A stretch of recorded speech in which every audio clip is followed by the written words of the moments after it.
నేపాల్లో ఉద్రిక్తతలు కొనసాగుతున్నాయి. పరిస్థితులను అదుపులోకి తీసుకువచ్చేందుకు ఆర్మీ రంగంలోకి దిగింది. మరోవైపు నేపాల్ అధ్యక్షుడు రామచంద్ర పౌడెల్ నిరసనకారుల బృందంతో సమావేశం కానున్నారు. ఈ నేపథ్యంలో ఆందోళనకారులు తమ డిమాండ్లను వెల్లడించారు. రాజ్యాంగాన్ని తిరిగి రాయాలని డిమాండ్ చేస్తున్నారు.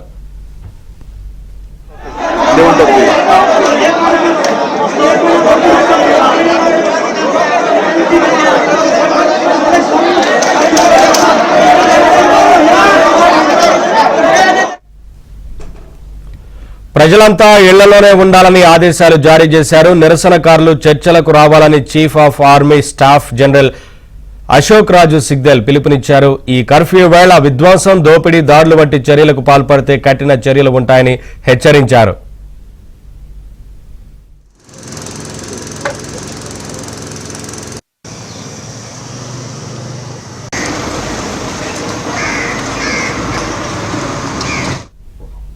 ఇటు భారత సరిహద్దుల్లో భద్రతను పెంచారు. ముఖ్యంగా ఉత్తరప్రదేశ్లో అలర్ట్ ప్రకటించారు. ముఖ్యమంత్రి యోగి ఆదిత్యనాథ్ ఆదేశాలతో యూపీ సరిహద్దు జిల్లాల్లో భద్రతను కట్టుదిట్టం చేశారు. నేపాల్ సరిహద్దుకు ఆనుకుని ఉన్న జిల్లాలో 24 గంటల పాటు హై అలర్ట్ ప్రకటించారు.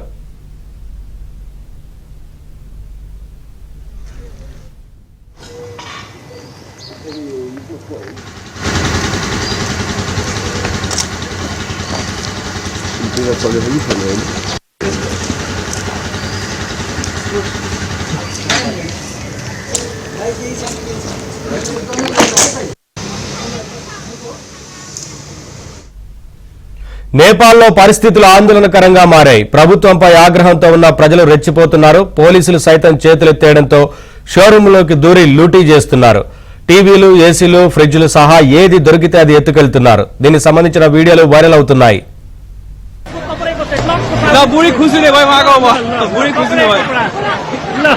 आंटी बोक्नु नसकेको अवस्था